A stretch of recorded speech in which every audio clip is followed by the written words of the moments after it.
আমরা অনেকেই মনে করি আমি তো নামাজ পড়ি, আমি তো কারোর ক্ষতি করি না, তাহলে আমার আবার ভুল কি? অথচ শয়তান আমাদের দৈনন্দিন জীবনের ছোট ছোট অভ্যেসের মধ্যে এমন সব বিষ মিশিয়ে দিয়েছে যে আমরা টেরই পাই না কখন আমাদের পাহাড় সম আমল ধূলিসাৎ হয়ে যাচ্ছে। রাসূলুল্লাহ সাল্লাল্লাহু আলাইহি ওয়াসাল্লাম একদিন সাহাবীদের জিজ্ঞেস করলেন, তোমরা কি জানো নিঃস্ব কে? সাহাবীরা বললেন, যার টাকা পয়সা নেই সেই তো নিঃস্ব।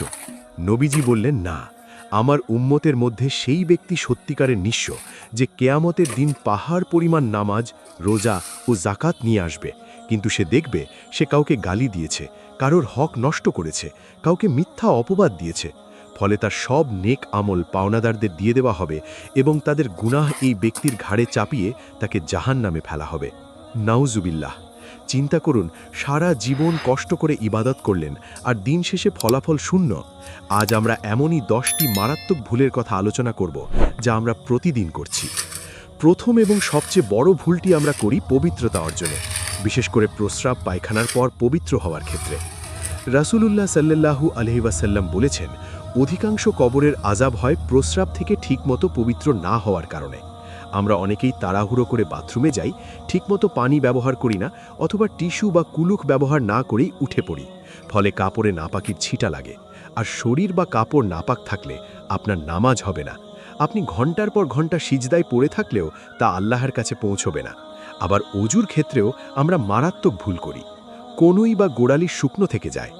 নবীজি সাল্লাল্লাহু আলাইহি ওয়াসাল্লাম শুকনো গোড়ালি দেখে বলেছিলেন, এই গোড়ালিগুলোর জন্য জাহান্নামের আগুনের ধমক রয়েছে। অথচ আমরা শীতকালে বা তাড়াহুড়োয় অজুর অঙ্গগুলো ঠিকমতো ধুই না। দ্বিতীয় ভুলটি হলো নামাজে চুরি করা। অবাক হচ্ছেন, নামাজে আবার চুরি করে কিভাবে? রাসূলুল্লাহ সাল্লাল্লাহু আলাইহি ওয়াসাল্লাম বলেছেন, সবচেয়ে নিকৃষ্ট চোর হলো সেই ব্যক্তি যে নামাজে চুরি করে। সাহাবীরা জিজ্ঞেস করলেন, সে কিভাবে চুরি করে? তিনি বললেন, যে রুকু ও সিজদা পূর্ণভাবে আদায় করে না। আমরা অনেকেই নামাজের সময় রুকু থেকে সোজা হয়ে না দাঁড়িয়েই সিজদায় চলে যাই। দুই সিজদার মাঝখানে সোজা হয়ে বসি না। মুরগি যেমন ঠোকর দেয়, আমরাও তেমনি নামাজে ঠোকর দেই।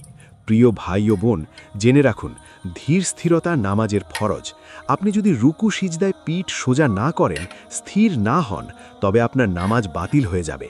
সারা জীবন এমন নামাজ পড়লে তা শুধু বেয়ামি হবে, ইবাদত হবে না। তৃতীয় ভুলটি আমরা করি আমাদের জবান দিয়ে।